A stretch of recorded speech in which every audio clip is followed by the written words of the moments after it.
What's up, y'all? I had to send a quick text message. Yes. West Coast Pioneers check KRS-One. Let's get into it because I don't have much time. I'm telling you right now, this is probably going to be a 2 or 3 part. It's probably going to be 2 or 3 parts to what we're doing here because it's a lot. I want to first say shout out to Be Real, Cypress Hill, for having KRS-One on his platform. It was a great interview. And we're gonna break this interview down, but it's a lot of pieces I want to break down. So we're gonna start with the leading question that KRS-One had that I know is gonna piss like people in my chat room like Ebony and Devin and G Mars. Y'all hold your britches. Brooke, when y'all listen to KRS-One's initial question, you're gonna see what direction he's trying to take this. But what's about to happen is you're about to see the West Coast stand up and tell the truth. Because we got a thing out here in the West. It's called integrity. You know what I mean? It's not about, ooh, I gotta be the best. Ooh, look at me. It's about telling the story right. It's about telling the story right and accurate and not being, oh, I want Compton to be better than Inglewood. I want South Central to be better than Watson. We don't do that shit out here, man. The truth is the truth. So we're going to get right into this interview. Again, welcome everybody. Yes, it's probably going to be a 2 or 3 part series because it's a pretty long interview. And I do want to get to, I'm not going to play the whole interview, but there are certain pieces in the interview that I want to get to. And when I get to certain parts of the interview, I'm going to stop and expound on what's being said. I'm going to pull out the map and show y'all how, when they get into talking about different parts of LA and this and that, I'm going to pull the map out and I'm going to show y'all what they talking about so we can really get into it. And then we're going to really show, what the origin story truly is of hip hop. And there are a lot of things that's being said in this video that I've been saying sitting right here since day one. Hip hop is an extension of the funk. It's an extension of black culture. And hip hop cannot stand on its own 2 feet. The same way it can't stand on its own 2 feet when it comes to beats, it cannot stand on its own 2 feet when it comes to culture. Hip hop don't have 2 legs to stand on. Hip hop sits on the shoulder of giants. It sits on disco. It sits on funk.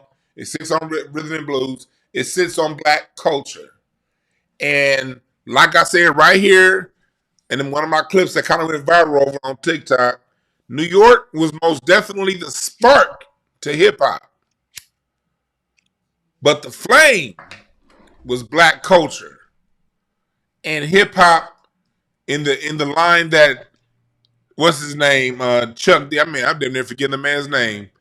That's how much he pissed me off when he tried to say some shit to me. When Chuck D tried to call me a Chat GPT historian, I told Chuck D, hip hop expresses itself uniquely on the land in which Black Americans stand. So New York got its own version of hip hop. LA got his. Atlanta got its version, and so on and so forth. Because black culture, every generation has a new form of music, a new style of dress, a new style of dance, a new level of expression that expresses itself unique to the generation and the land in which it stands. And anybody that got a problem with that, all right. But I'm right. See, these New York dudes grew up in a bubble. New York dudes grew up in a bubble. And in that bubble, they think everything that happened in hip hop was in that bubble. Not understanding there's a whole world out there that these same things are going on at the same time. Hold on, let me let Rocky in, then we're going to get started. You scratch the door? out, little nigga. Come on. There you go. Oh, he look. Rocky over here looking at my backlight. It's like, what the fuck? Rocky ain't never seen my backlight. Usually I ain't got the backlight on because it's the daytime. You all right, Rocky? You all right? You sure you good? You good with the backlight? Oh yeah, he good. You man, Rocky. Okay, you good. All right, cool. Rocky looked in like, what the fuck is this blue and red shit? The backlights, homie. So let's get in to what we talking about here. And I want to first start off by saying, welcome, chat room. Thank y'all for joining. We here. Go to DewanB.com for all your Black History gear for your t-shirts.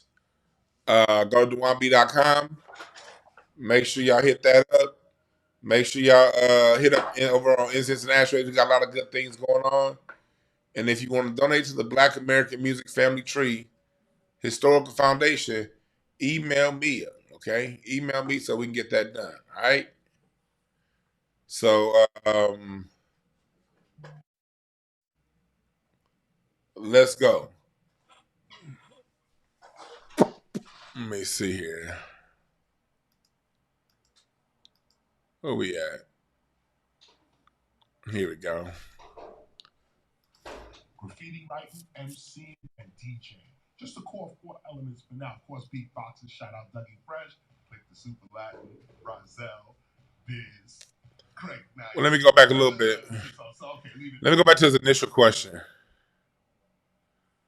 And again, shouts out to Be Real. Make sure y'all go to, I'm going to put the link to this in the chat. I encourage all of y'all to go and watch this interview at full length. It's a great interview. And it's way too much for me to cover. So you got to watch it yourself. But I will cover parts of it. Who is the cool hurt of your city? Who is Grandmaster Flash of your city? Who brought hip-hop to your city? And my bad. Y'all can't hear. This shit's on mute. This shit's on mute. My bad. I just saw it. I'm glad I saw that shit before I went full screen. Because if I didn't see that shit full screen, I would have been sitting here looking like a whole dickweed. Y'all wouldn't be able to hear shit. And I'll be sitting here looking dumb than a motherfucker. So he's asking, here we go. I'm going to start it back and then we're going to go on. Let me see here. There we go. So here we go. We don't even think it's anything, which will become a major part of our children's history. And so we're here today on the West Coast. Here you go. LA, y'all here? I say that with an East Coast accent. But we're here. Why? Because we targeted 15 cities to ask, who is the cool herc of your city? Who is the Grandmaster Flash of your city? Who brought hip-hop to your city? And when I say hip-hop, I'm talking breaking, breakdancing, graffiti writing, MCing, and DJing. See, here's the part I don't get. Well, I do get it. I know why they're doing it. Notice when he framed the question, who is the cool herc of your city? They're talking about hip-hop. And then he wants to go and talk about these other elements. Cool Herc did not bring in those other elements. He was a DJ. Other people brought those other elements in. It was a bunch of people. And they always leave out Coke Rock. They narrow hip-hop. These New York dudes narrow hip-hop down into one guy. A guy who never created one song. A guy who originated nothing he brought nothing to the landscape that wasn't already in existence. He had a party that about 50 people attended, according to eyewitnesses. A culture doesn't start that way. It has to come from something else. And where it comes from is right here in America, but these cats always want to leave that part out. Let me keep going. core 4 elements for now. Of course, beatboxing, shout out Dougie Fresh, Click the Super Latin, Rozelle, Biz, Craig Nice. Just so okay, leave it at that. But no, we're talking the core 4 elements because we consider them MCs as well. Wait, hold on. What am I doing? It be all kind of copyright shit. Let me do this. Let me put this over so I don't get no goddamn copyright nothing. All right. Let's do that. No, I got yeah, I don't want no copyright nothing. So how about we do this? How about we do this? This is KRS-One talking. There we go. Let's do that. Because I don't want no motherfucking strikes. Well, breaking MC and graffiti or DJing. So who is it that now I'm going to go around the room real quick. This is a conversation, so, jump in. This is how history gets created right here. This is not the only time. This is the first time. And so what we say here is going to create probably further questions that need to get into. I should have had my list with me. What did I do with my bag? I threw it down somewhere. Maybe He said, "Cool work, just push buttons and play and magic play James Brown." Right, Carl. And thanks for the super chat. So thanks. So let me start, Ice. Let me start with you, and here's why. Because okay, here we go. Here. You heard what he just said. He said, "Let me start with you, and here's why. Let me show you who the you is he's talking about. Let me show you the you he's talking about." Oh, I don't have his picture. Well, I'll wait till it cuts over, then I'll show you. Culture, we're talking about culture, first of all, okay? So when you're talking about culture, let's make a distinction here. This is not music we're talking about, okay? Everyone's here because of the music. So now, if you notice what KRS-One just did, he said, we're not talking about the music. So off top, you see that there's an agenda. There's an agenda to separate the music from the culture. That's basically that's what a lot of these cats been trying to do. They're trying to say, okay, this is a culture, but take away the music. If the music is the centerpiece of the culture, how then can you remove the music? The music is the component that brings everything together. Without the music, you just got good old-fashioned American racism. Ain't nobody coming around nobody in America for nothing. So off top, he's talking about extracting the music from the culture. That's a slick move right there. You should try to do KRS-One. We see you, brother. We see you. With love, but we see you.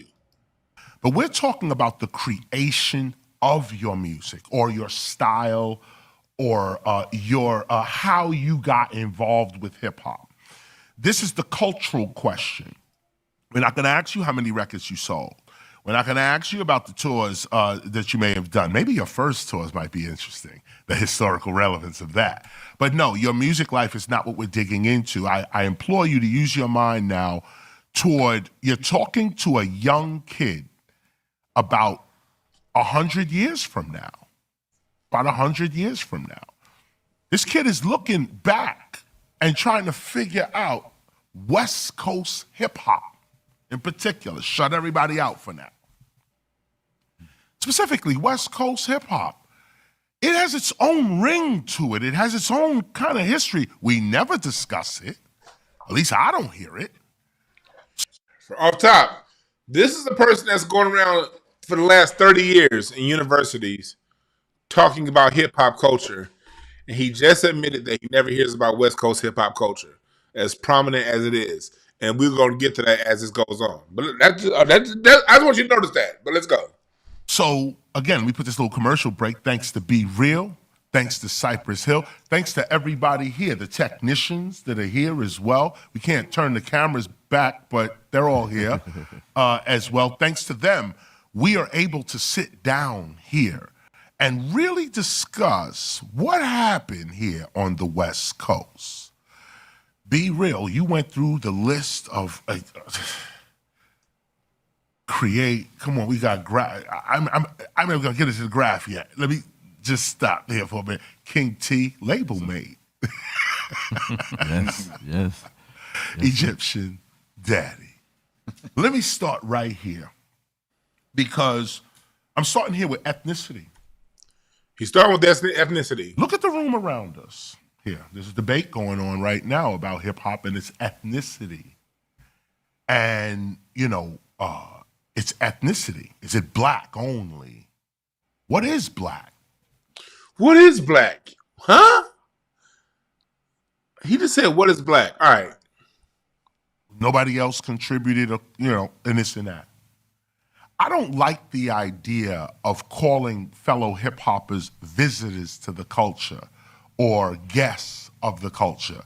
I personally don't agree with that.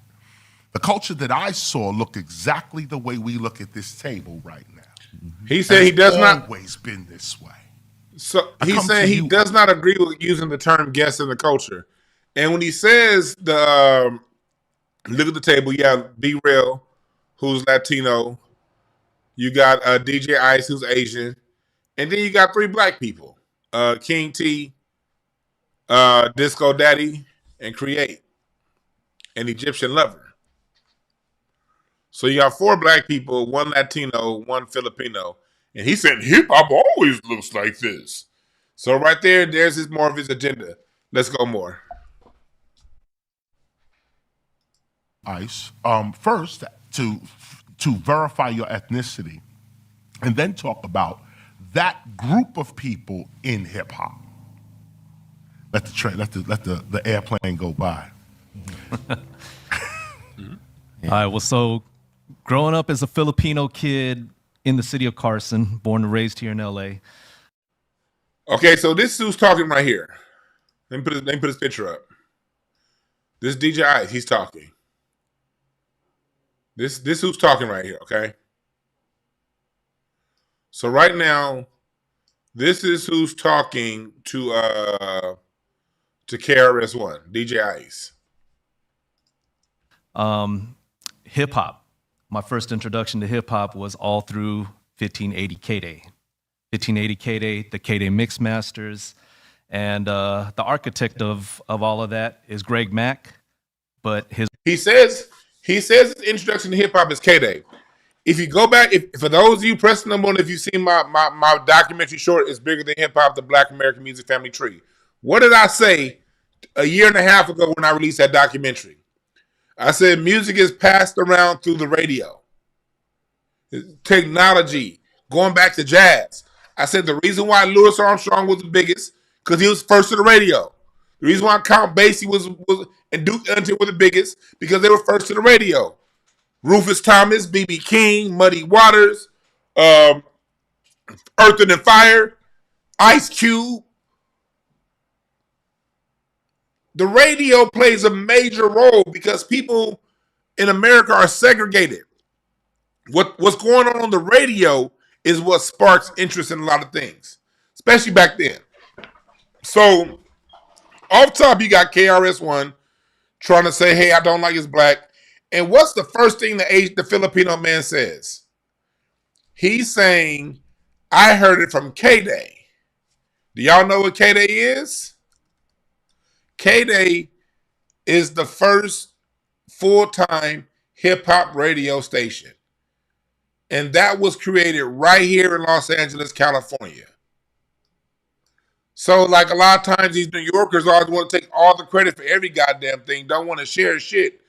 They take credit for everything, but they don't ever tell you niggas that they didn't have they didn't love hip-hop enough to invest and create a radio station, did they? There's no way in hell hip-hop survives without radio. So when he says he grew up in Carson, this is what he's saying right down here. Dirty ass Carson. Why am I tripping? 405. This is Carson right here. Bunch of Filipinos, bunch of oil factories. This is actually the area. Carson is actually the one area in LA where the black people make the most money. The black people live in the best neighborhoods in Carson.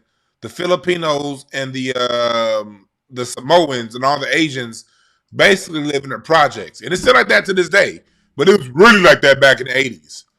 All these houses you see right here, this is how the black people live in Carson. I'm gonna show you how the black people live in Carson. See, black people live in like nice neighborhoods, cul-de-sacs and shit. Now don't move over here. The cancer rate is crazy over here because this used to be a oil field, so the oil be seeping up.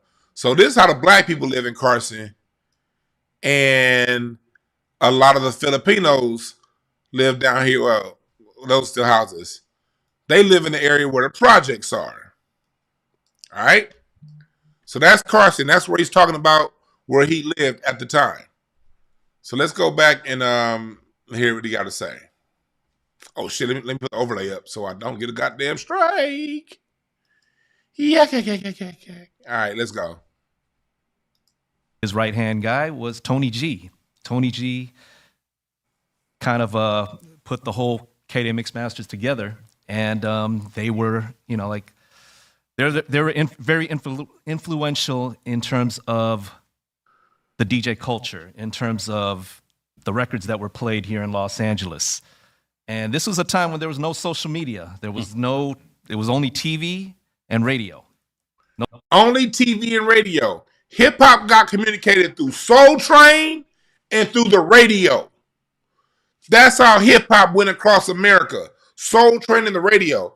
We're dealing with the 70s. And LA and New York don't have much of a connection. We don't go to family reunions in New York. New Yorkers' families is in the Carolinas. LA niggas' families is in Texas and Louisiana. Some in Chicago or Detroit. If you're in LA, your family reunion, if it's not in Chicago, if it's not in Louisiana or Texas, it's either Alabama or it's up in Chicago or Detroit. We don't go to New York. We don't go to the Carolinas. Hell, we don't even go to Georgia because that's East Coast. That was their migration pattern. Eastern Seaboard went north. Louisiana and Texas came west. So it's not like we was going to family reunions in New York to pick up on hip hop culture. We was listening to the radio. And what was the first song to hit the radio? Rapper's Delight. Right? So again, the Filipino guy, he lives here. I'm going to show you the proximity. He lives in this area right here. Near the up here near the Asian projects. Well, I'm not gonna do all that because I just had it right there where I just was. Damn it, I lost it. I ain't going back. So they were here. Compton is up here. This is Compton. Carson is right down here. Carson's where the bougie niggas live. When niggas get money to move out of Compton, they move to Carson. Here's Compton, and here's Long Beach. Snoop was over here, Willow Street. This is where Snoop was. Snoop was down here in Long Beach. Long Beach Poly's up in this area. This is where Snoop was. This is where Dre was, over here. And K-Day Radio, when they talk about K-Day, that was my neighborhood. That was Crenshaw District. K-Day Radio was over here, off Crenshaw and the Mert. Not too far. This is where K-Day was right here. I'm going to show y'all exactly. This was K-Day. Well, this shit got gentrified. This used to be, well, no, this is the car wash. That used to be the car wash. K-Day was right down here.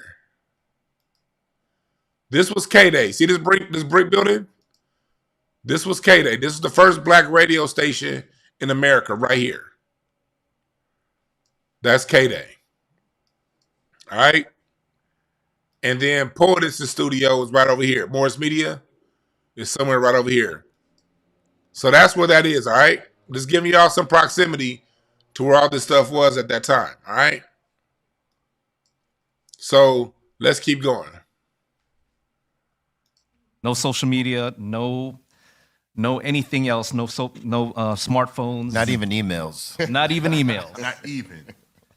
And so growing up, that was my first introductions to hip hop, was just through what I heard on 1580 K-Day.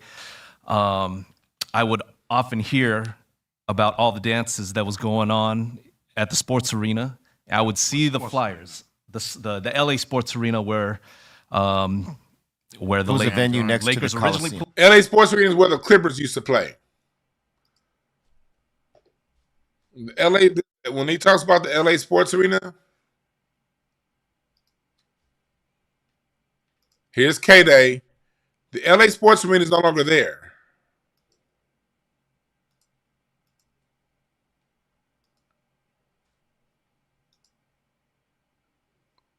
Here we go. Sorry about that. LA Sports Arena is no longer there, but it's right here. It used to be right here. USC is right here. The Coliseum. Where's his BMO Stadium? This used to be the LA Sports Arena. That's where the Clippers used to play. That's what the Clippers used to play. All right. So let's go back at it. So I'm gonna pull up a picture while we doing this. The Clippers played. Yeah. They demolished it now, and it's the LAFC arena now. But the sports arena. Yeah. LA this is Sports, what they a lot of shows portray happen there. in the NWA movie, where they had the dances. But Uncle Jam's Army. Yeah. Yep.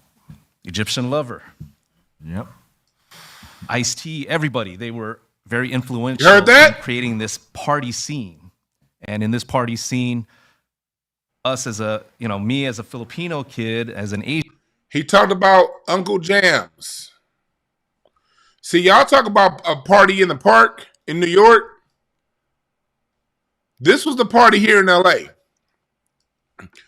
I know about Uncle Jam's because my uncle used to go.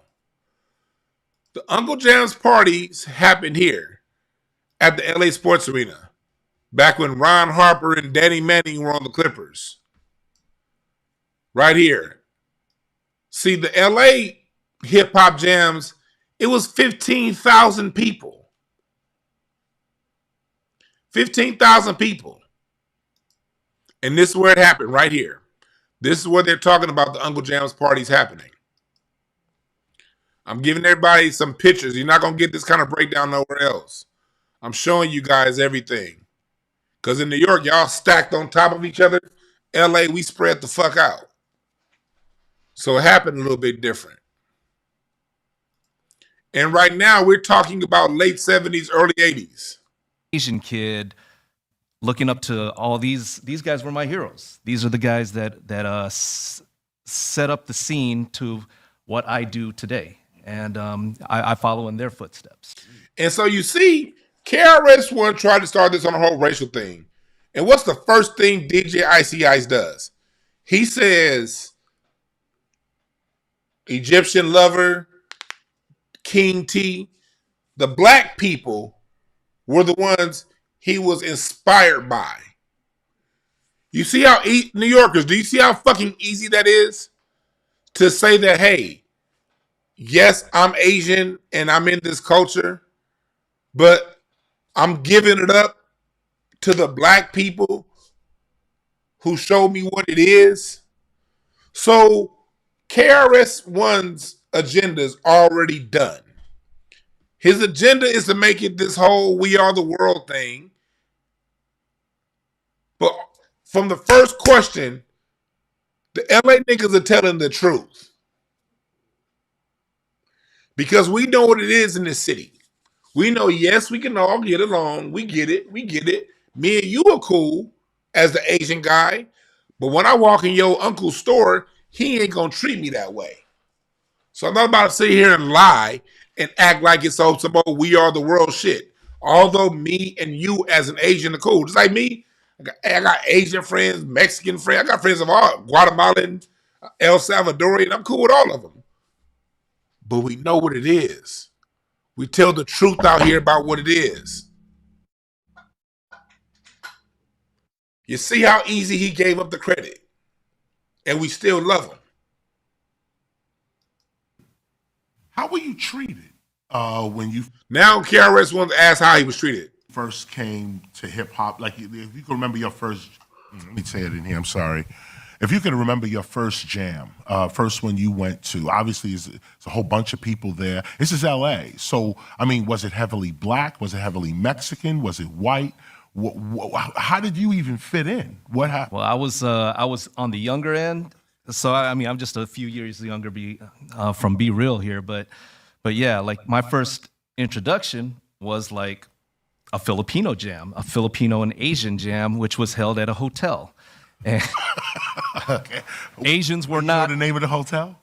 It was the Hyatt Hotel in downtown Los Angeles. So he talks about being invited to the Filipino and Asian jam because LA is very segregated.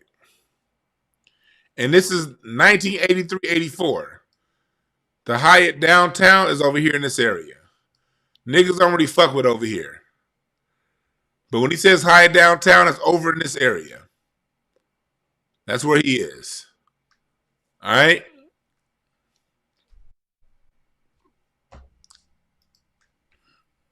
But a Filipino and Asian jam. But listen to how he starts it.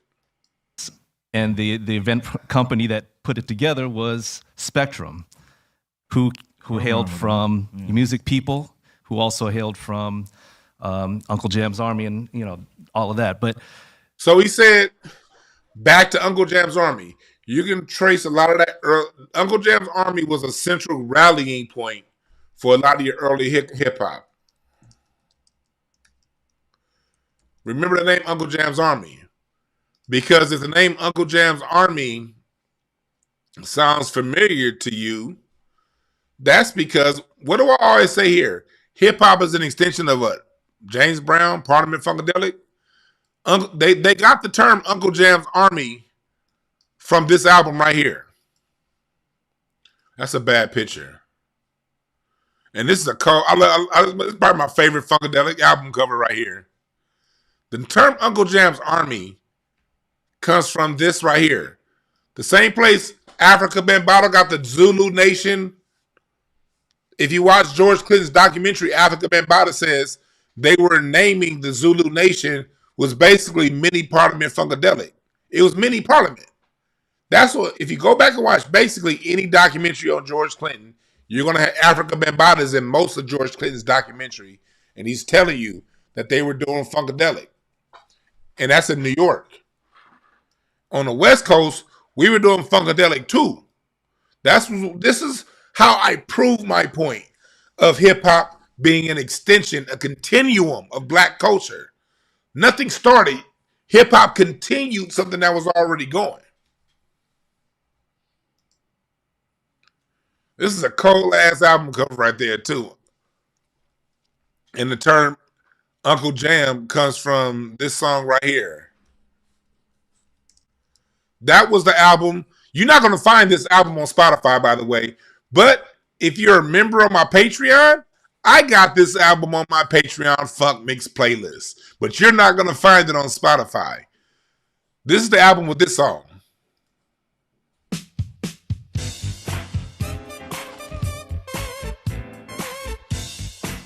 How can you not name your crew after with a song like that? But the song Uncle Jam is this one right here.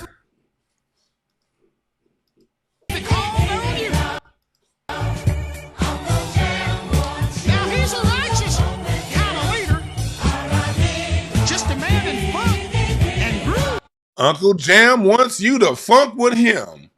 La da dee da dee da dee dee da. That's what the person singing lead.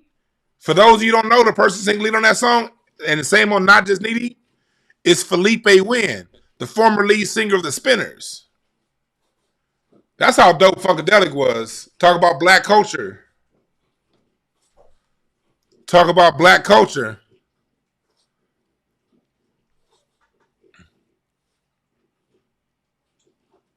You dig? Rocky, stop making all that goddamn noise. This is Felipe Wynn.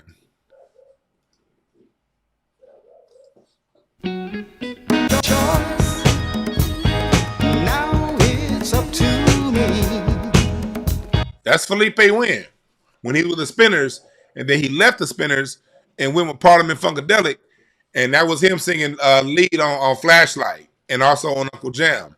Parliament Funkadelic was a super band. But as you see, they are a primary source of inspiration both on the East Coast with the Zulu Nation and over here on the West Coast with the Party Jams. And George Clinton is still alive, and then none of you selfish-ass New York niggas celebrate him. Shame on y'all. I say this because back then it was kind of like segregated, you know. See, now he's going in talking about KRS-One asked, okay, what was the racial component? Now he's about to come in and tell you. He's about to tell you off top. This shit was segregated. In LA, shit was segregated. Let me go back. I'm gonna play that part again. Hotel. And Asians were not. The name of the hotel? It was the Hyatt Hotel in downtown Los Angeles, and the event company that put it together was Spectrum, who hailed from music people, who also hailed from Uncle Jam's Army, and all of that. But I say this because back then it was kind of like segregated, So Filipinos and Asians were always looked down upon, thought of as the nerdy people. Yes, that's true. But we grew I won't say look down upon, but yeah, the nerdy people. I'll give them that. LA was hella segregated in '84. In the same area, grew up around the same things. Filipinos, Samoans, Islanders, Asians all across the board. We looked up to everything that Black culture was creating. Whoa! Did you hear what he just said? Let me play that part again, KRS-One, because you're trying to say, okay, KRS-One is trying to separate Black culture from hip hop. That's his agenda. His agenda is separating Black culture from hip hop. But listen to what he says. See, on the West, we honest. Grew up around the same things. Filipinos, Samoans, Islanders, Asians all across the board. We looked up to everything that Black culture was creating. What these guys did before us, So we're looking upon. Whoa.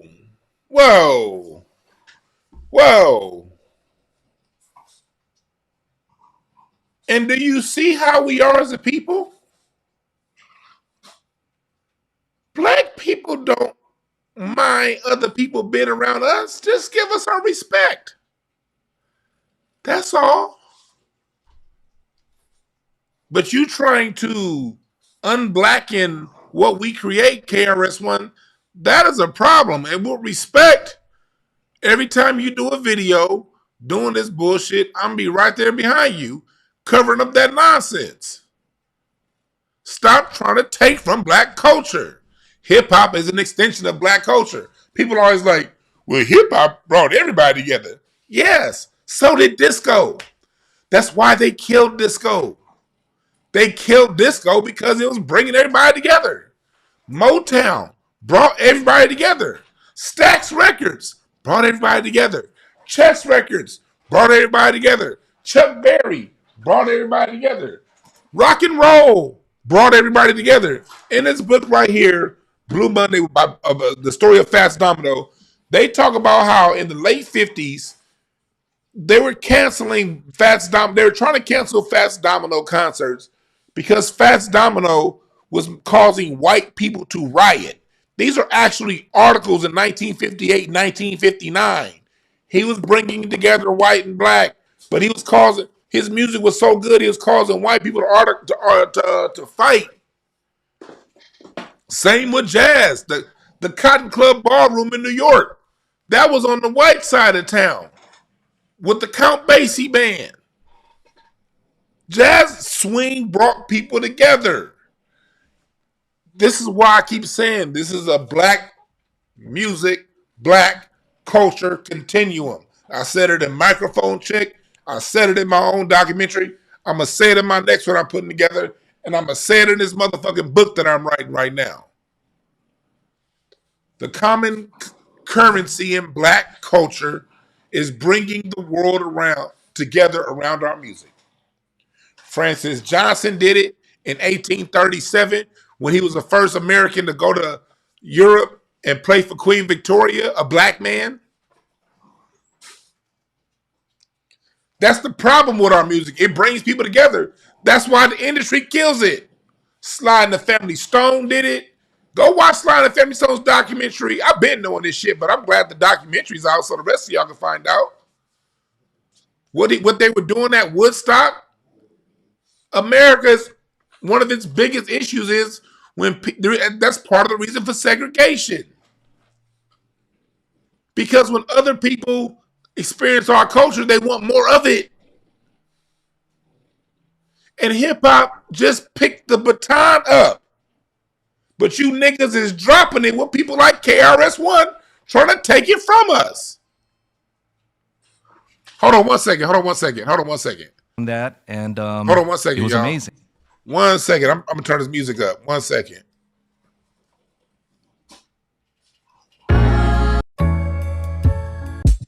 One second, y'all.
I forgot to tell my wife someone's gonna be at the door. She's like, "What in the hell?"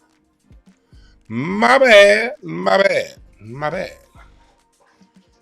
But salute to DJ Ice for setting the record straight. What's so wrong about giving Black Americans our culture? Here's another book that I want y'all to read. It's called Segregating Sound. How our folk music, how in the age of how pop music grew out of our folk music, and how our music was built in segregation. This story goes back hundreds of years before hip hop. That's why I have such an issue with people like KRS-One. You inherited something that we've been doing for hundreds of years in America. And you dropping the fucking ball trying to push an agenda. KRS-One, you will not be able to live this down as long as people like me are out here. You're going to have to confront this. You're going to have to confront this trying to other hip-hop from Black American culture. Because it's just the latest in a continuum. I can name the same with house music. What does house music do? Bring people together.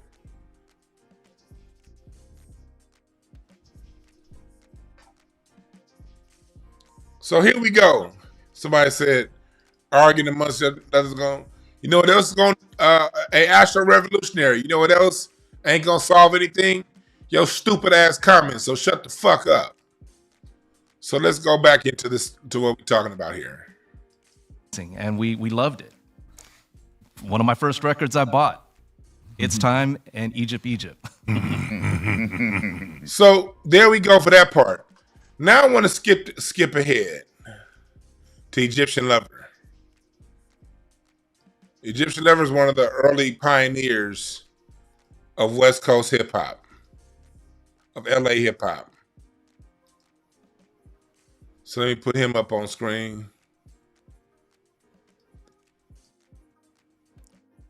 So this Egyptian Lover, this is one of the pioneers. He's one of the pioneers of West Coast hip hop. So let's listen to what he has to say. Because now, this interview is about to get blown wide the fuck open. Yeah. Egyptian Level, your first jam, what did it look and feel like? Well, wow. If I have to go to my first jam, well, first of all, I was making mixtapes at my high school. And this was before even Rappers Delight came out. So like in 77, 78, I was making mixtapes. But when Rappers Delight came out, being 15 minutes long, I'm like, I gotta put that on the tape. Because then I gotta put so many records on there, it's like I could chill. So I put Rappers Delight on there, and man, everybody wanted to buy the tape. And they said, you have any more raps like this? I'm like, there is no more raps like this. Can you make? So off top, he's saying that he got to start mixing tapes, and then when Rappers Delight dropped, he put Rappers Delight on the tape. So, like I told y'all before, Rappers Delight was people on the West Coast introduction to hip hop, not Kool Herc. They had no clue who the fuck Kool Herc was. Again, there's no internet back then. There's no Source magazine. And Jet magazine was not covering New York hip hop. New York, did y'all even create your own magazine to document this shit? Trying to act like everything y'all was doing, like the rest of the world knew what the hell y'all was doing. Y'all couldn't create a goddamn radio station nor a magazine to tell us what you was doing. So how in the hell will we know? The rest of the world only knew what was going on when this shit dropped.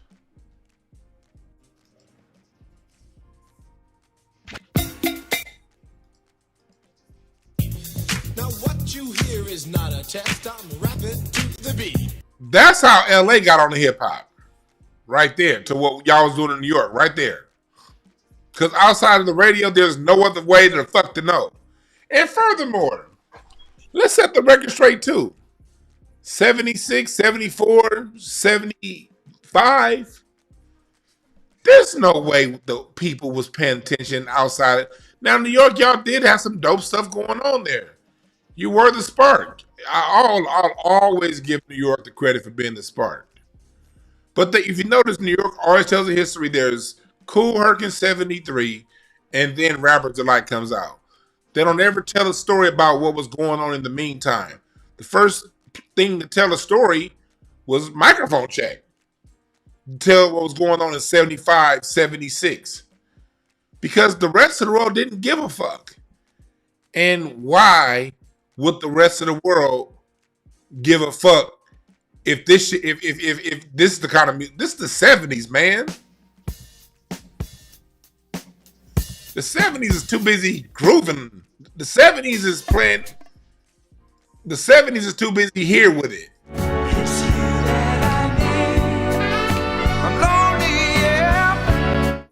The 70s is too there with it. You know what I mean? The 70s ain't got time to be listening to no goddamn hip hop, hippity hop, hop hop, hippity hop like that. Nigga, no. Not when you got Marvin Gaye out here dropping shit like this. Ain't nobody paying attention to no hip hop at this time. The music was too rich. They had to dumb the sound down in the 80s for people to start paying attention to hip hop outside of New York. But you're not listening to hip hop when this is out.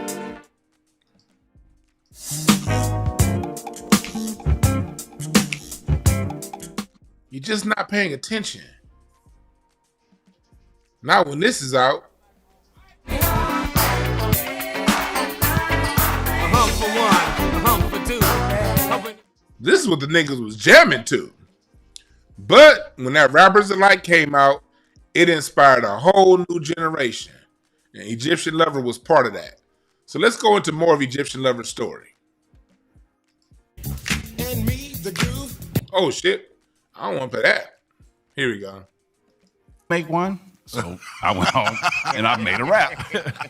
And I put Bounce Rock Skate Roll on there and I made a rap tape.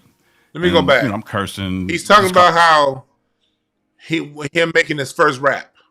Mine, this is one of the early first West Coast hip hop MCs. Yeah. Egyptian Level, your first jam, what did it look and feel like? Well, wow.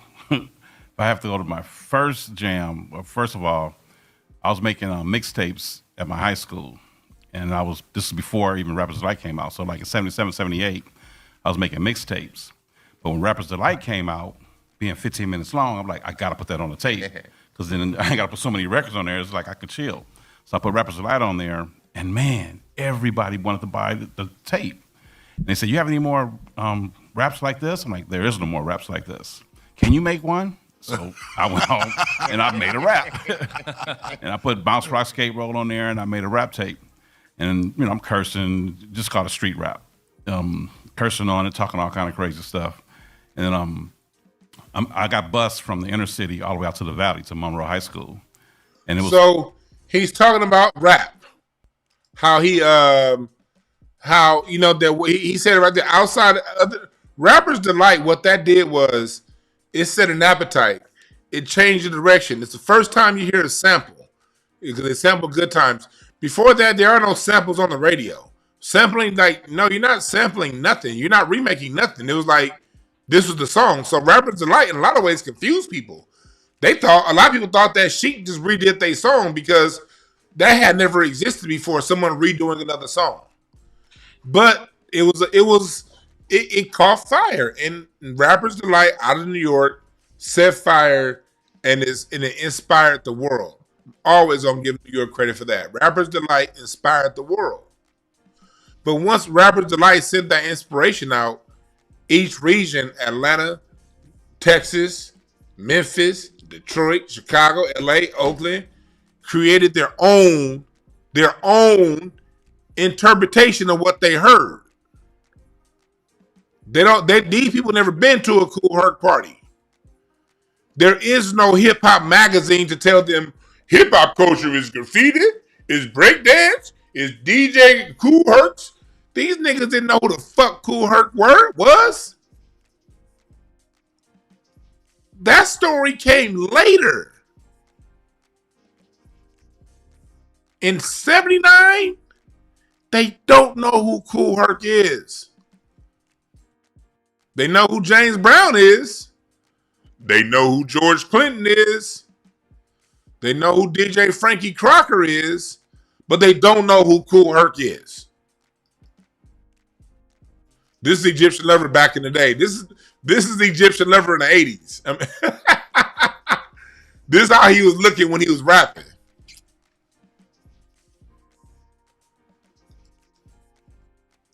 So, Egyptian Lover says he was bussed out to Monroe High School.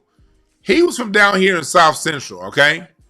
Monroe High School, where Egyptian Lover, this party he's about to tell you he was having,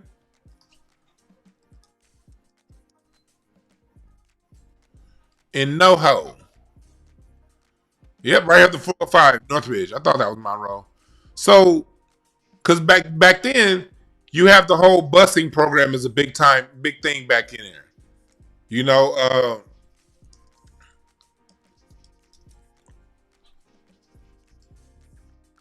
So back then, this was normal back then. 70s, 80s. You living down here in South Central in the hood. But when the busing program hit, it was sending cats to school way the fuck out here in the valley. You see how many miles that is? Hell, look at me. I grew up in this area, and this is my college. This is where I went to college, right here. I graduated from Cal State Northridge, right here, and I drove that 30-mile, that 55-mile round trip every day from home to school. But in high school, he got bussed out here. So when he's talking about the multiculturalism, he's talking about it because in school, he lived down here in South Central, but he went to school way the fuck up here in the valley. No different than Ice Cube. Ice Cube grew up right over here off Van Wyck and Imperial. Ice Cube, where's Van Wyck Street? This is Crenshaw. Here's Van Wyck. Ice Cube grew up in this area, Van Wyck and Van Ness. But his high school was Taft. Ice Cube's high school was out here at Taft. Right here. This was Ice Cube's high school. Way the fuck out here.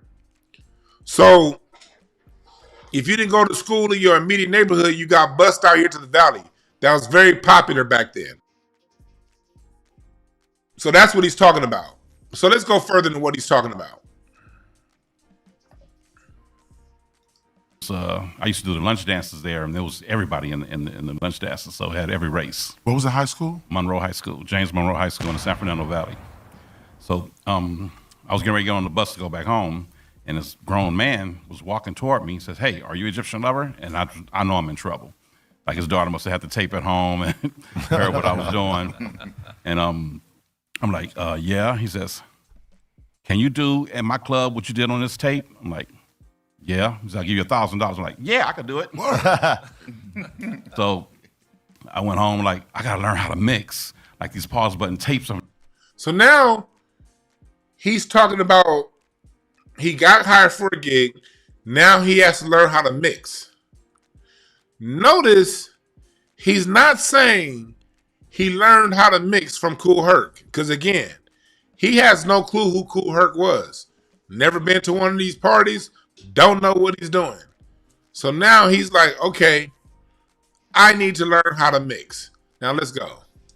I'm doing. Yes. So like instead of going shake, shake, shake, shake, shake, shake, shake, shake, shake, shake, shake, shake, shake, I got to learn how to do that on the turntables. And so my brother said, "I got it.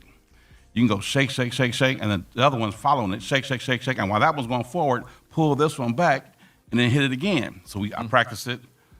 I had one turntable. My friend brought his turntable over so I can practice it. I practiced it. My brother said, "Yeah, that's it," and called it the triple threat.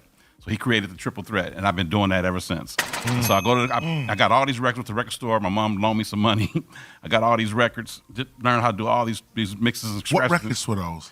Like Cameo, Shake Your Pants, Barcades. All the funk records. Move Your Boogie Body. Was it mostly all the funk records? Funk? All funk. That's what. So he's telling you right there, he had a turntable, his homeboy had a turntable, and his brother taught him a technique.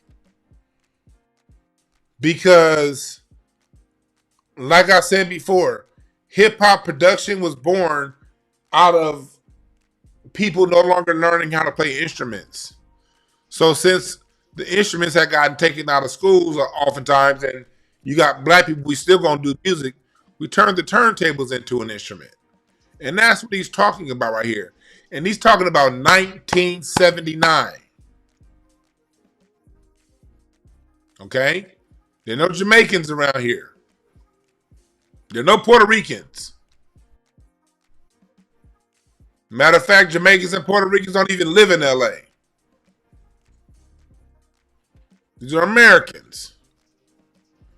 So there you go with that. West Coast. Yeah, that's where it started. That really. That's your main. That ain't came yet. That ain't come yet. That's Hold up, the story keep going. This is 1980. Okay. 1980. I go to the club with my records. He says, "Oh, I didn't want you to mix. I want you to do the rap you did on here." I'm like, 5 minutes for $1,000. So I put the records to the side. Like, damn, I learned how to DJ for nothing.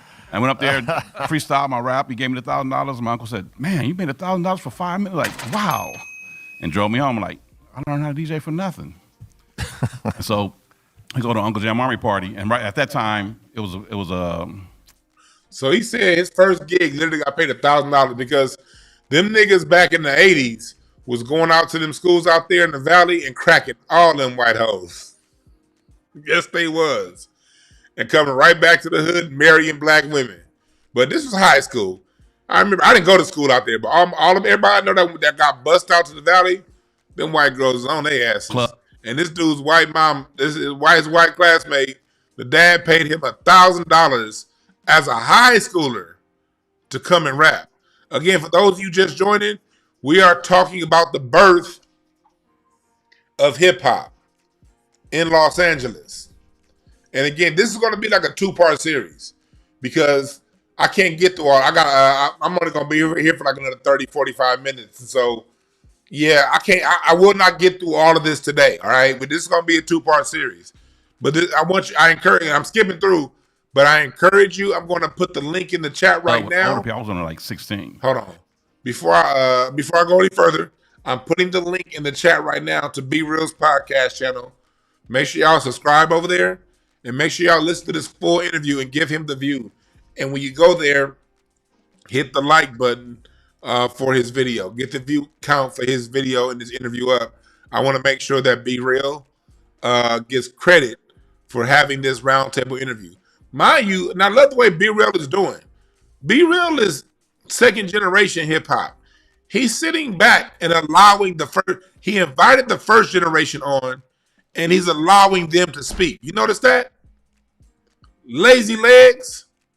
You notice that? Joe Conzo and all of y'all over there on the East Coast. Be Real, our Latino, a Latino who's down. He ain't trying to insert Latino this and we created this. Be Real is literally just allowing the forefathers to speak. That's why we different out here in LA. Yes, is there contention between black and Latino out here? Hell yeah. But it ain't all bad either. It ain't all bad. People know what time it is out here. You're not going to go around talking about it was created 50-50. Mind you, this is before Fat Joe. So if Fat Joe says, we was there, he wasn't here. He wasn't here. Now I tell you who was here. My Uncle Jesse.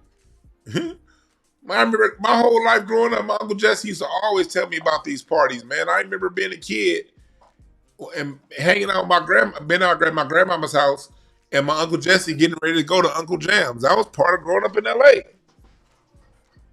But you wasn't there. You notice how LA niggas never say no dumb shit like that? You know why? Because we know that you don't have to be there.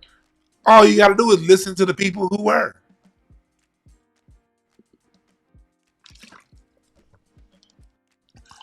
You see how that works, New Yorkers? But I will use that against you niggas if you got an issue with what's being said. You wasn't there. So since you wasn't there, you can't speak on what was going on here in LA because you wasn't there. Mind you, this is before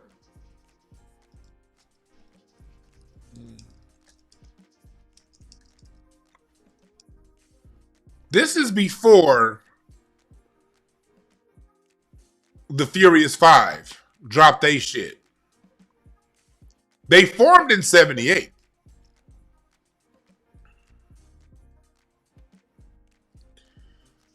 But their music dropped, the message dropped in 82. So this is hip hop before the message dropped.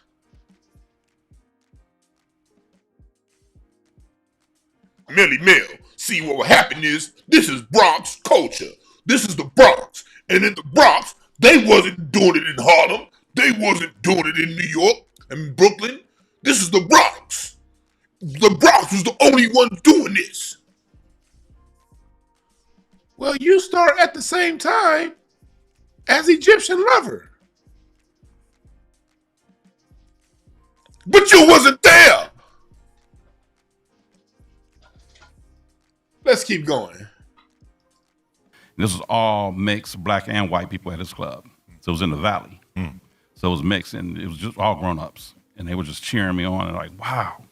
So fast forward 2 or 3 years later, I know how to mix already.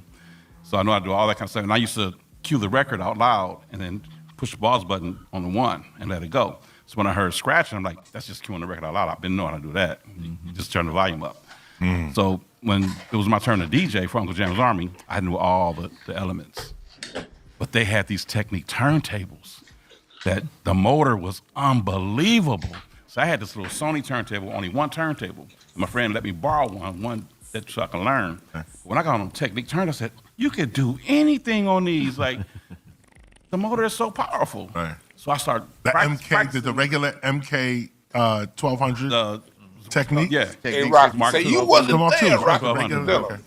And man, they were just powerful. Oh, yeah. That was direct drive. Drive? That was direct drive. That was, Yeah. okay, because I used the belt. And man, so I was actually practicing at. So this is Egyptian Lover original DJ at Uncle Jam's party talking about DJing these West Coast jams, talking about DJing West Coast jams. Where did that picture go? Mind you, these parties he's talking about DJing at, they're here. This is where USC used to play basketball.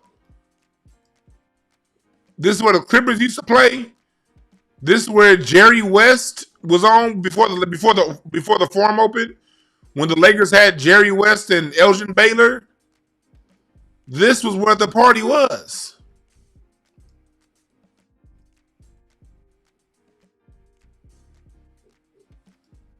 I'm not playing with y'all. When I say that hip hop is sparked in New York, but the flame worked itself and presented itself in the fashion and the culture of the region it was in. Chuck D. You want to talk shit to me on Twitter, Chuck D?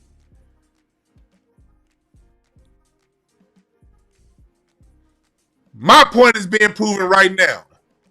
Chuck D.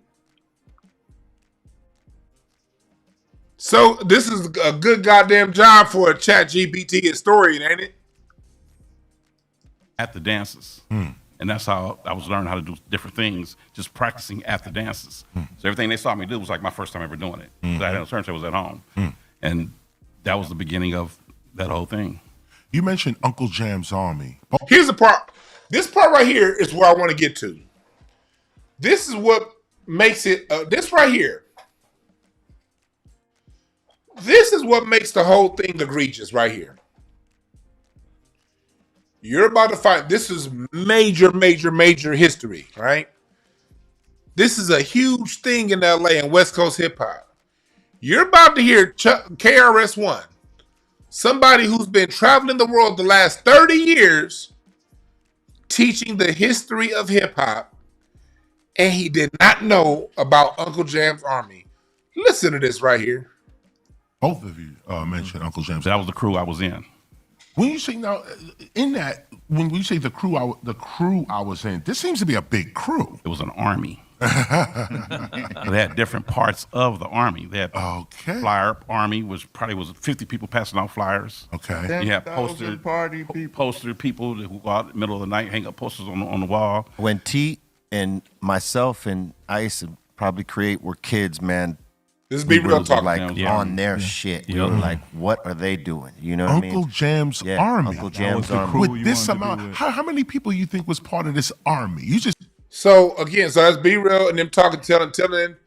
This is the person who's been telling you about hip hop history for the last 30 years. Did not know about this major thing. I've been knowing about Uncle Jam's Army since I was 6. I remember being 6, like, I want to go to Uncle Jam's. Because it would be on the fucking radio. I didn't know what the fuck I was talking about, but I wanted to go to Uncle Jam's. No Tesla SBC. Appreciate that, Josh. LBC. Appreciate that. This dude, this is the guy that's been your hip-hop historian. I want everybody, and no disrespect to KRS-One, but they're sending him around trying to separate hip-hop from Black American culture, and he didn't know about something as big as Uncle Jam's. That's West Coast Woodstock, nigga. You said 50 in the street with flyers. Probably 250. Wow. 250 people were part of the army. And they're promoting hip-hop. Yeah. Right. Only? No. But no, at the parties we played a little bit because we had a lot of different kind of people coming in. Right. So we'll play like the Go-Go's. Oh, wait a minute. This was a place. No, this is a crew. Dance production crew. Right. Crew, yeah. Led by Roger Clayton and Gid Martin. Roger Clayton just passed. In 10-10-10. Yeah. Wow, 10-10-10. Yeah. They'd rock parties, you know, like events. Well, what they call events now, Yeah. but like. But Roger was a master promoter. I can see. So this is what he would do. He's dead now, so I could put the secret out. Well, here. We would go to the high schools and do lunch dances and pass out the flyer for the hotel party. Okay. Then we do pass out flyers to so all of them are coming to the hotel party because they're hyped. We do a couple of hotel parties to pass out for the convention center party. Oh, you dropping jewels right. And then he do the convention center party to prepare for the sports arena. So all these promotions. Yo, edit that out. We don't need that. He said he do the convention parties to prepare for the sports arena. Back to the maps. Back to the maps. Let me close that. The sports arena parties. That's the LA Sports Arena right here. I'm sorry, convention parties. LA Convention Center. When they say convention parties, he's talking about right here, the LA Convention Center. There's a Staples Center. The Staples Center did not exist back then. If we're talking about 83, 84, this was the convention center right here. Even this part. This is, if you ever come to LA, this here is the new wing to the convention center, okay? This is the new wing. Why don't let me go under? Back then, this was the LA Convention Center right here, back then. This part right here. It was just this building right here. This is a parking lot, but it was just this building. This was the LA. So when he's talking about throwing convention center parties, that was in this massive building right here. Now, they did not use the full convention center for the party, but they used a big portion of it. So if you ever come down, they should rename this shit Kobe Bryant. What's Chick Hearn Court? Nah, it's Chick Hearn. So we gonna keep it Chick Hearn Court but this is Staples Center. This is where my Lakers be whooping on your teams. Knicks, y'all never came here for a playoff because y'all ain't good enough. But this is where my Lakers be waxing everybody. But this wasn't here back then. Staples Center wasn't here back then. It was just this. So when they're talking about the party, 1984 is just this building right here. And those parties took up a major portion of this building. So when they're talking about convention center parties, this is the building that they're talking about. Again, y'all in New York are talking about some goddamn 50 people at a cool heart party. We talking about filling convention centers. That's how big hip hop was in LA in the early 80s. This didn't exist. This was the apartment full of Mexicans back then. But this is what he's talking about, all right? So let's go. Oh shit! I thought I had it on. I'm sorry. I thought I had it on the screen for y'all. I thought I had it on screen. Here we go. Right here. This right here. This is the convention center right here.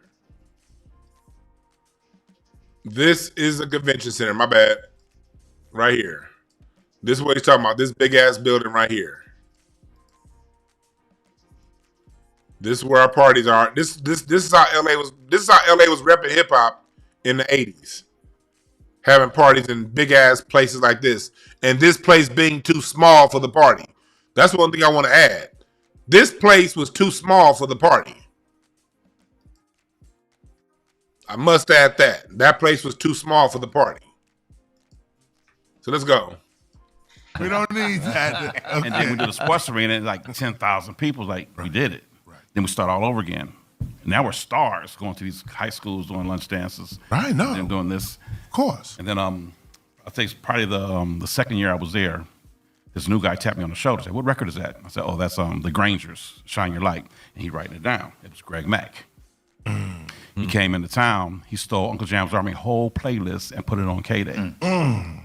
Roger went to K-Day and choked him. Literally? He was like, because the thing about Uncle Jam's Army was Roger used to work at a record store, and he knew how to hear the beat, the hit. So he's talking about Roger from Uncle Jam's Army. I'm going to skip ahead right here. Because I want y'all to go back and watch this interview for yourself and listen to Egyptian Lover's parts. Because Egyptian Lover is dropping some serious game right here. He's dropping serious game right here. Came out immediately. Like West Coast is known for Daz Band. And, he did all that. Exactly. All of that. Right when disco and I'm going to go right before that. Really everything that we were hearing in terms of hip hop. Let me go back before. I want to go back to the beginning of B Real's question.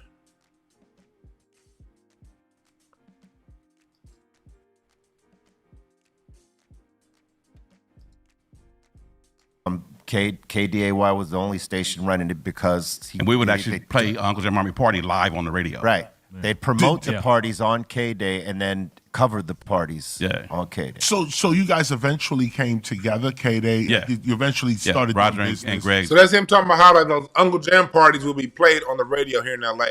And I remember that when I was a kid. You be hearing that shit. Because we had commercials on there. So my brother used to play that shit. They became friends again. I'll be over here trying to play Atari. My brother, we'd have the Atari joystick on one hand playing Frogger and listening to these Uncle Jam's parties on the radio. That was LA culture. That's why, if you notice, that's the reason why LA people have so much pushback when we hear New Yorkers say hip hop is Jamaican, hip hop is Puerto Rican. You my age, you've been having it your whole life, and you ain't met not near Puerto Rican or Jamaican. And you ain't playing no Puerto Rican or Jamaican music. And it ain't no corny ass Puerto Rican or Jamaican customs. No disrespect. But Black America, just tell the truth, we see our shit as corny. We do. We see y'all as corny.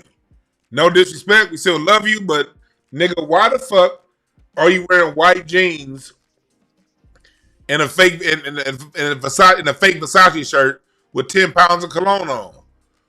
Like, no disrespect, but we see other cultures, like African, like we look at Africans like, why are you wearing a tuxedo shirt, stonewashed jeans, and mandos with your pinky toe out? And then you still over here, it's 2025, and you still got the green bottle of Polo cologne. Nigga, you still wearing Jacquard Noir these days, nigga? And you couldn't just spray one on, you had to dump that shit on and go, I want to smell good. I want to smell good. We didn't take that shit from y'all. No disrespect. We just have our own thing.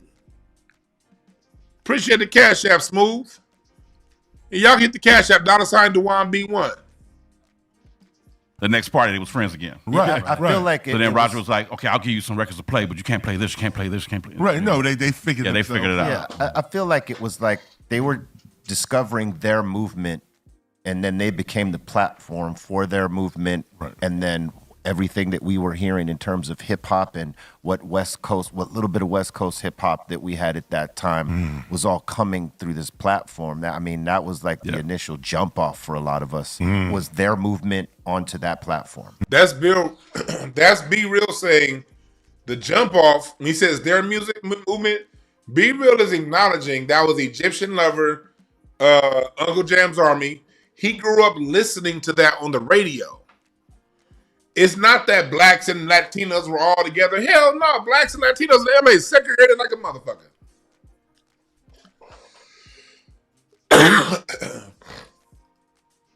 Cypress Hill, they from over here like in Southgate, man. Like Cypress Hill's like from over here. You see the 110 freeway? Alameda is a dividing line in LA. Back then, before the 2000s, really before the early 90s, really before 2000s, you didn't see Mexicans west of Alameda. The Mexicans are over here, Huntington Park, Southgate. This is where the Mexicans were. This is where Cypress Hill was, over here. The black people were on this side of Alameda. You didn't cross. The Mexicans were over there. The black people were over here. So Be Real, he's hearing about what's going on in black culture through the radio. That's how he's picking up on hip hop. You see how honest Be Real was? Now, once he became a rapper, once he got interested, he started going to the jams. He started going to the concerts. And that's fine, because we as black Americans, we're very accepting. But he's not trying to step on our shoes. And that's what I appreciate about Be Real. And 90% of our playlist was Roger Clayton because he had the ear for the music. Run through real quick. You said funk records. Funk, before rap came out. Then when rap came out, immediately. Like West Coast is known for Daz Band. And, and did all that. Exactly. I could tell by that, KRS-One's knowledge and understanding of funk is very, very, very, very limited. And you can tell right here. All of that. Right when disco and funk kind of blended. Right. Where it really started. Okay. So like Invisible Man's Band. That kind of stuff. Yeah, okay. It's almost disco, it's almost funk, but it's a blend. So I don't even know what they call that these days. Funk? It's like early funk. Yeah, it's early funk. We could label it something right now. And KRS-One said early funk. No, that's later funk. Early funk is War, Sly and the Family Stone, James Brown. That's early funk. Isaac Hayes, BT Express. They're talking about later funk right now. People love labels. It was cool because it was almost disco, but it had the funk in it. And it was like Take Your Time by the SOS Band. I mean, all these songs were a mix of disco and funk. And that was really good dance music. So and then Roger had another, he was a programmer too. So there we go. Look, even in the chat, Tamisha Garvey said, I'm 58, born and raised in Pittsburgh. My older cousin knew about Uncle Jam's Army. Folks over here started throwing parties based on what they were told about Uncle Jam's Army. See? She's in Pittsburgh and she knew about Uncle Jam's Army and KRS-One didn't. This is why you can't get the full story of hip-hop from a New Yorker. New Yorkers live in a fucking bubble. The only thing that went on was what was going on in those 5 boroughs. But you're hearing right here, this is 1980, 81, 82. This is before The Message. This is hip-hop in L.A. before we know who Melly Mel is nationwide. Y'all know who he is in New York, but we don't know who Melly Mel is here in L.A. yet. We about to find out real soon. We're about to find out because what was going on, because the Furious Five was a legendary group, and I'll never shortchange them. We love the Furious Five out here. But at the time he's talking with these Uncle Jam's parties, we don't know who they are yet. Not yet.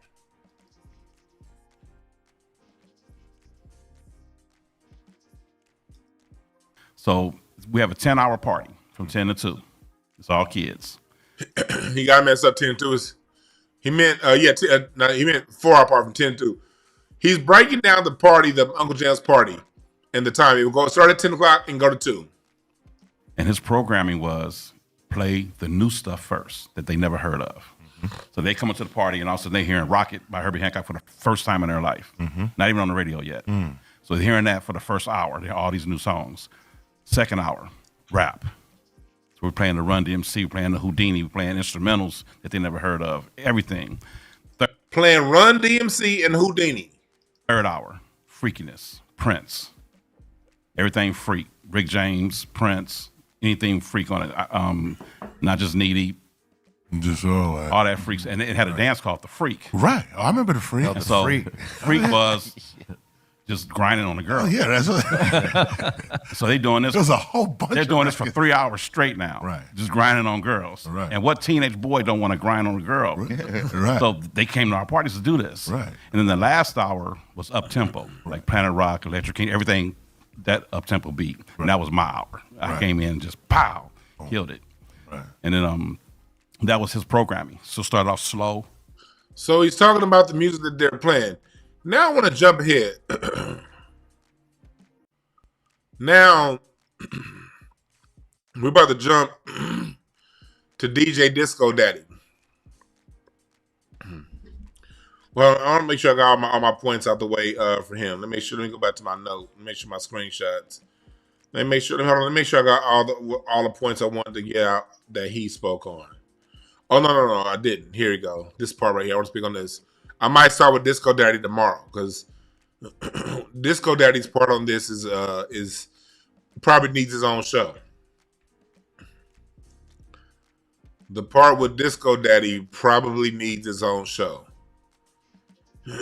So I might just concentrate on what he had to say tomorrow. We're still on Egyptian Lover. Listen to what he says right here. I'm like, dang, I got to do an album cover quick. Right. Come back to this. That's interesting, though. Wow.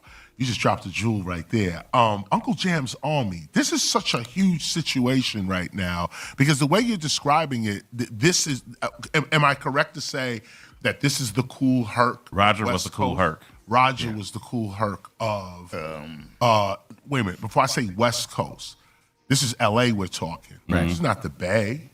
No. Actually, we bled into the Bay. Talk about that. So K-Day had a strong signal. So at night, it would bleed all the way into Bakersfield and all the way up that really? You can hear it. As far late as night. Bakersfield? Yeah. And it was hearing it way out in San Bernardino and further. And I think somebody even said close to San Diego, they can hear it. Because the antenna was up on a high mountain at night. So there was no interference. Yeah. So they would bleed out. So we started getting fan mail from these places saying, can you come out to San Bernardino? Can you come out to San Jose? And so we did parties out there. So we bring Run DMC with us and go out there. And they premiering their new record. And man, it just grew and grew and grew. You see what he just said? They would bring Run DMC out to LA. And then there's another part in here where he talked about, they would not only Run DMC, Houdini, and LL. They would bring Run DMC, Houdini, and LL out to LA 84, 85, 86. So how can KRS-One not know about Uncle Jam's Army when Uncle Jam was setting up Run DMC, Houdini, and LL Cool J with shows in LA, San Bernardino, and Oakland, San Jose? I know because I remember my Uncle Reggie going to see LL. I remember when LL came out here to LA. I was like a little kid. I was on my fucking big wheel. I remember riding my big wheel, seeing my Uncle Reggie getting ready to go see. He had his Kango on. Nigga had his Kango. Nigga had all that. Uncle Reggie. And I'm riding my big wheel like, where you going? Oh, we going to go see LL Cool J tonight. We like, okay. I remember this. But you wasn't there. Fuck out of here. Grew. When you say bring Run DMC with them. So like they came to the sports arena and hey, you want to do a show in San Bernardino? Want to do a show in San Jose? We just go. Right. They just hung out with us and we just rolled out. Wow. This is during It's Like That, right? Yeah. First one. See, when It's Like That drop, the West Coast is putting money in the East Coast pocket. When New York was hating on everything LA was setting up a whole run for New York MCs when this shit dropped.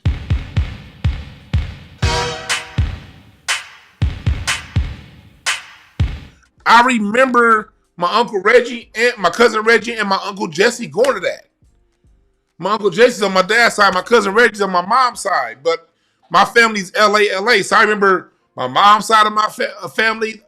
If you grew up in LA and you had a big brother, a cousin, or you were of age, 1984, 85, 86, 86, I'm just 5 years old. But I remember them going and getting fresh to go. This is what happens when you live in a city that's not a hater-ass city. You open your fucking doors. Because it's about what we want as a people. It's about what the people want. Got to give the people. Run DMC was playing venues this size in 1985. Have you heard that story? Has any New Yorker stepped up during this Hip Hop 50 celebration and told that story about Run DMC playing this arena in 1985, 1986?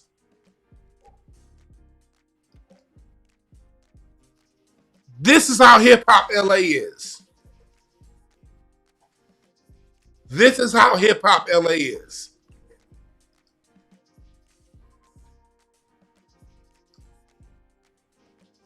Very first fucking. So this is wow, this is West Coast hip hop. Was there anything else to your knowledges? Was there anything else going on in the Bay at the same time? Did you come up against any competition? No. I mean, when I first started in '80, I only knew of 2 other rappers, 3 including Ice-T. So it was Disco Daddy, Mixmaster Spade, Ice-T, and me. That's the only rappers I knew. Pretty much. And I met Mixmaster Spade selling my tapes at a record store, and he walked up and said, "I make tapes too." And we exchanged tapes. Boom. And we became friends ever since. Boom. And he was the first one to do the street rap to the fullest. He created that street gangster rap in the West. Say his name again? Mixmaster Spade. Mixmaster Spade. Now, KRS don't know who Mixmaster Spade is, but he goes around the world teaching hip hop history.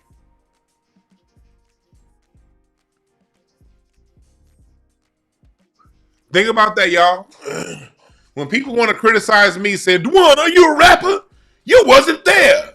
Every time a New Yorker says, "You wasn't there," nigga, neither was you, because you cannot be omnipresent. Mixmaster Spade go back to the 70s. DJ Disco Daddy goes back to 76.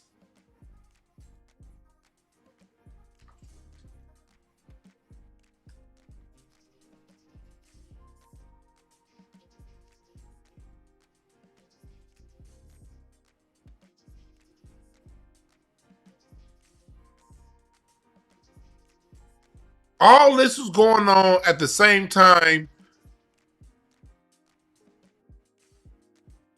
Grandmaster Flash and Melly Mel. At the same time that's going on in New York, all of this you hear right here is going on in LA.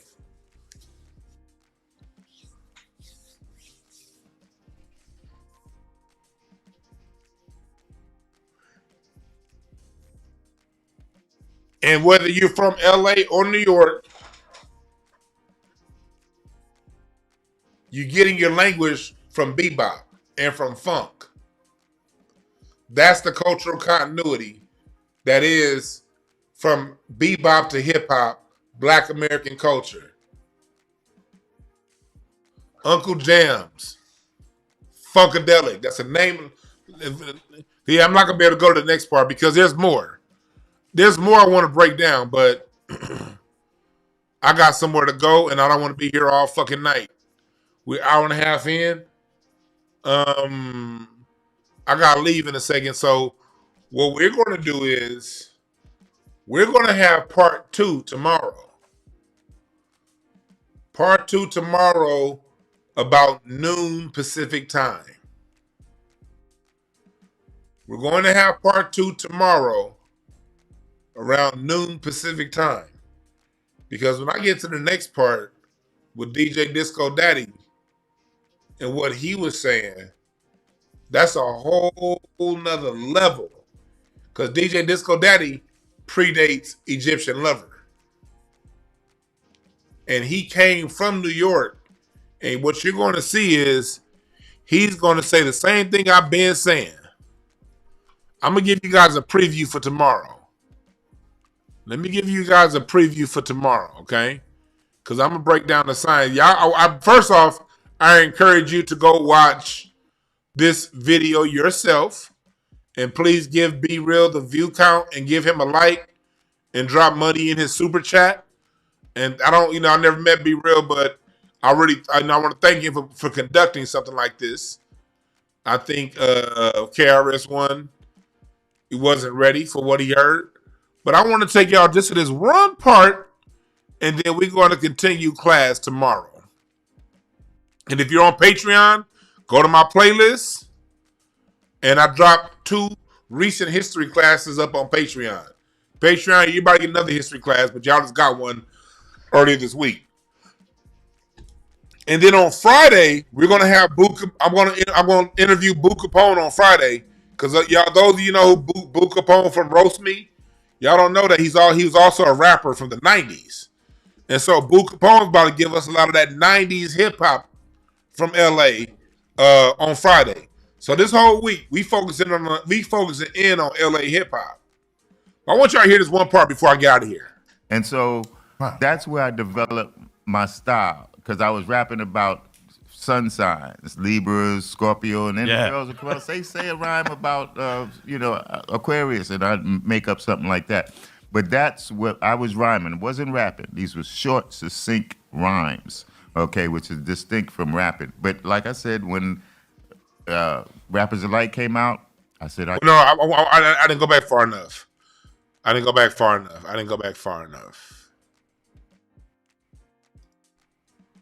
Something like that. But that's what I was. I want to hear him talk. I want to hear him talk about Frankie Crocker. Tables, which, as you know, become subconscious. Wasn't no scratching there. This was before scratching. It was simply I had everything queued up, and I practiced at home and said, I knew what I was doing, so I could mix and rap at the same time. Right. See what I'm saying? Like this with it, right? You could. The mixers weren't complicated, right? But no, that's not the part. I'm just gonna go to what I put up on Twitter.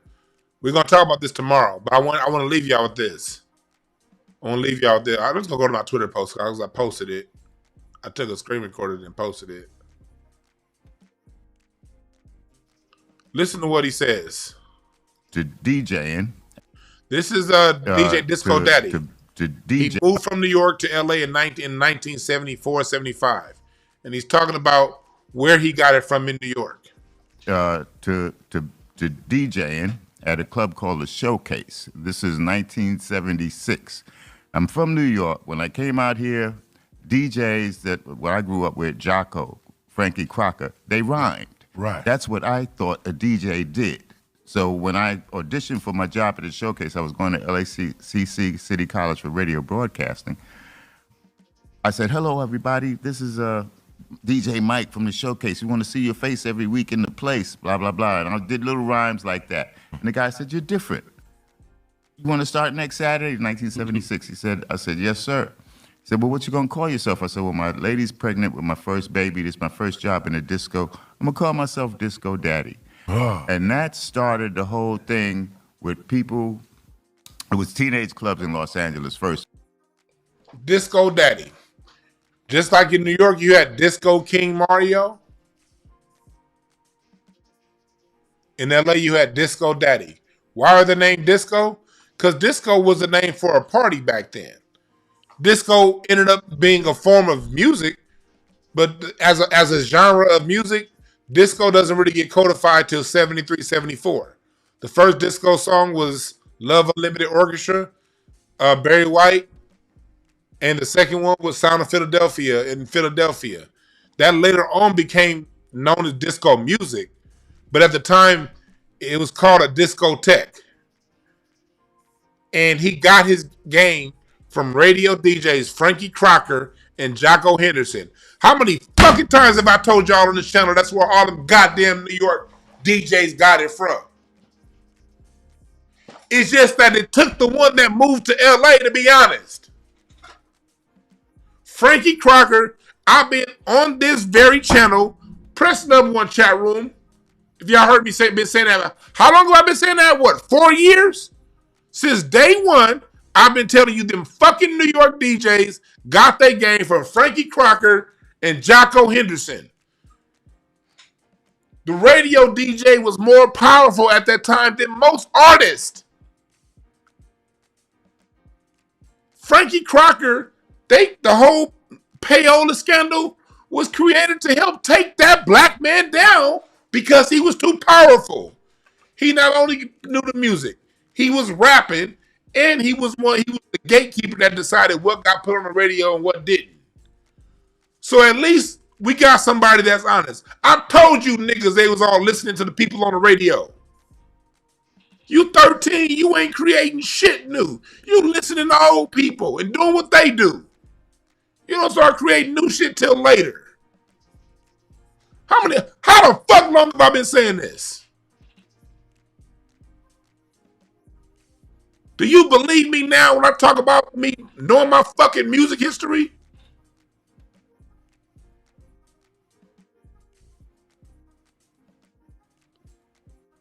At least this man right here was honest. It took a New Yorker to move to LA, to be honest. Because the rest of you niggas, look what I did. Look what I created. Don't want to give credit to where you got it from. And the only reason why I knew about DJ Frankie Crocker and Jocko Henderson was because of George Clinton. On George Clinton, if you watch a George Clinton documentary, George Clinton talks all the time about how when he did songs like this, when he was saying he was imitating Frankie Crocker and Jocko Henderson. A good evening. Do not attempt to adjust your radio. There is nothing wrong. We have taken control as to bring... George Clinton said that he got that from Frankie Crocker and Jocko Henderson. So when I heard him say that, you know what that made me do? That made me go and research Frankie Crocker and Jocko Henderson. And I heard them mixing it on the radio and rapping. And I was like, man, they sure do sound like Grandmaster, that sound like Melly Mel. They sure do sound like a lot of those rappers before Rakim. We rapping to the beat. That's radio personality DJ. It took the West Coast to tell the fucking truth. But listen to this last part, then we gonna leave. First of all, when I moved out here, teenage nightclubs, parents would drop their kids off at 9 p.m. and pick them up at 6 in the morning. Really? Friday and Saturday. No alcohol, but drinks, pop. You see how that goes? You see LA party culture? His hip-hop party started in 1976. And he said parents in LA, the party would start at 9 p.m. and be over at 6 a.m. Hey, y'all, can y'all imagine being 16 years old and being out to 6 in the morning partying? That's West Coast hip-hop culture. But tomorrow, we're going to go even more in depth because his part, Disco Daddy DJ, his part was real. I'm going to get to his part, and then we're going to get to King T's part tomorrow. But I got to get up out of here.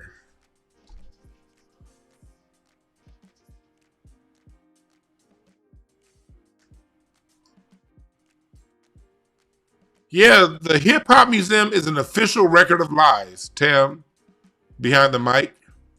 Because the Hip Hop Museum says hip hop is an amalgamation of Black, African, and Latino culture. That's what the Hip Hop Museum says.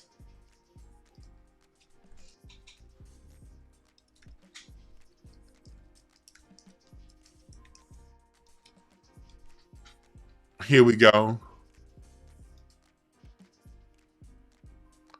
Look at this. Of course, you got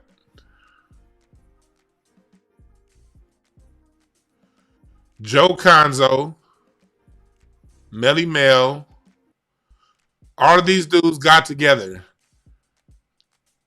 Let me see. What is hip hop? Where is that? Let me see here.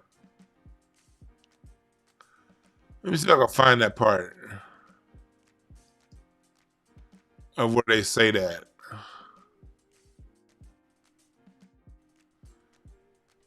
I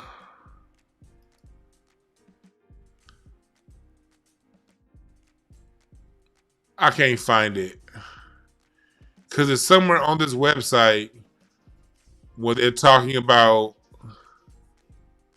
hip hop being like some multicultural shit.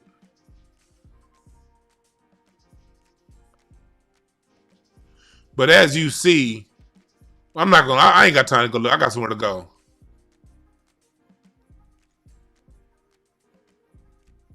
Oh, here it is.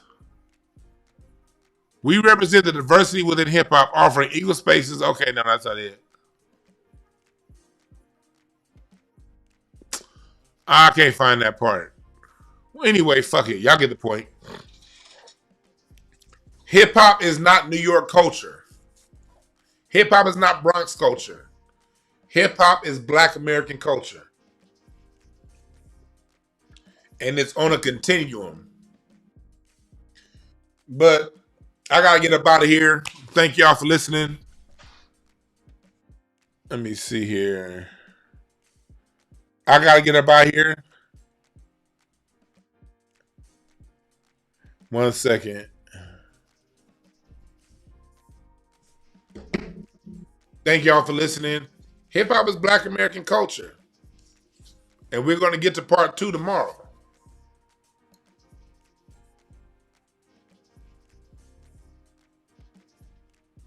We're not going to accept the agreed upon lie. Lady Hotel made a good point.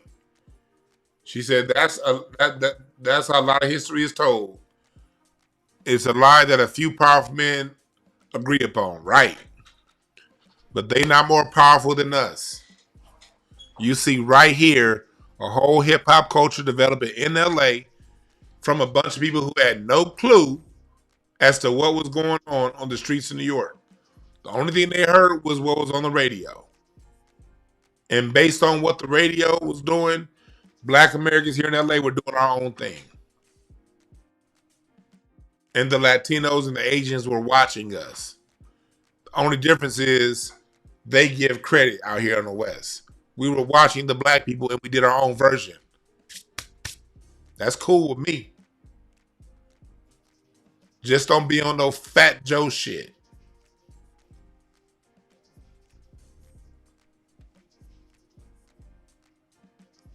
All right? Thank y'all again for listening. I will see y'all tomorrow about 12 o'clock Pacific time. We're going to have part 2 of this right here. All right? I'm out of here. Remember, there are no perfect messengers, only perfect messages for those willing to pick up the game. Be here tomorrow at 12 o'clock noon Pacific time for part 2. I'll holler at y'all.